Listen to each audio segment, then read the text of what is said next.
Good afternoon, Facebook, Instagram, LinkedIn, YouTube, wherever you're watching. I just wanted to say, woohoo, it's Wednesday. And I welcome Wednesday as the middle of the week. I don't see it as a hump day. I see it as a hooray day.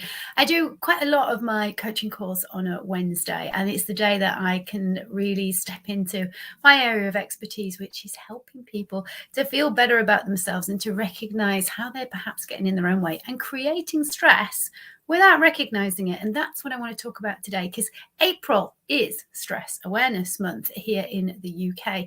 And what a lot of us don't recognize is that the majority of the stress that we put ourselves under is created by the thoughts that we think about stuff that's not even happened yet and probably never will.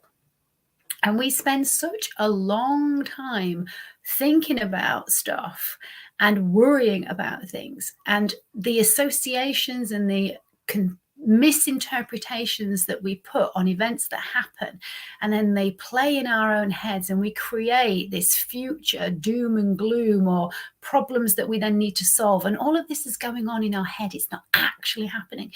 This is creating a chronic stress response. And so if you are somebody who is unwittingly kind of chattering away and your head never shuts up, then chances are that you are somebody who perhaps suffers with sleep issues. Maybe you've got IBS symptoms going on and you can't find a cause or put your finger on what it is. Physical symptoms are related to stress massively. And this is something that I help you to sort of navigate through in my masterclass, Nourish, Not Punish.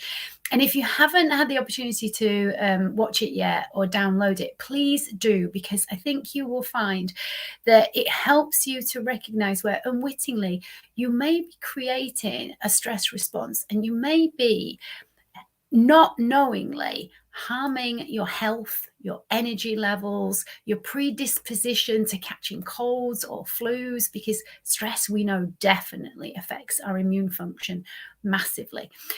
So I'm going to invite you to watch that masterclass and maybe take a few notes and just perhaps jot down what are the things that you are doing on a regular basis that actually are going to be creating some kind of stress response that will have an effect on your well-being.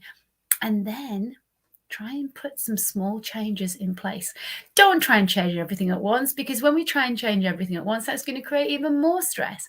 So it's about taking baby steps and doing stuff that is actually doable, that you can fit into your timetable, your current habits, and just tweak or shift things, rather than trying to make a great big kind of profound statement of, I'm going to stop doing this.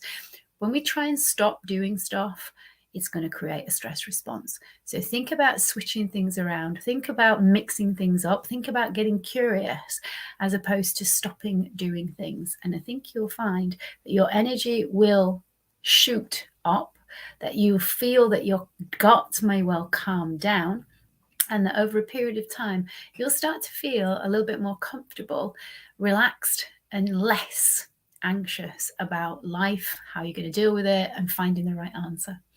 I hope you found that useful. If you have, please do either repost it on your timeline or just let people know, and they can go and have a listen to the Nourish, Not Punish masterclass too. Just to kind of caveat that, it's not about food and exercise only. It's about the language that you use in your own head about yourself. It's about the expectations that you have of others. It's about lots of things. It is not just about food. Nourishing is mind, body, and soul. And that's what the masterclass covers. I'd love your comments if you do watch it. And as I say, if you think somebody else may be interested in it or find it useful, pop them the link or ask them to have a little look at my website. It's on the Get Started page, and it is for immediate download. So you don't have to wait for a showing or an airing. You can watch it whenever you have the time. Thanks for listening. Take care and have a great woohoo Wednesday.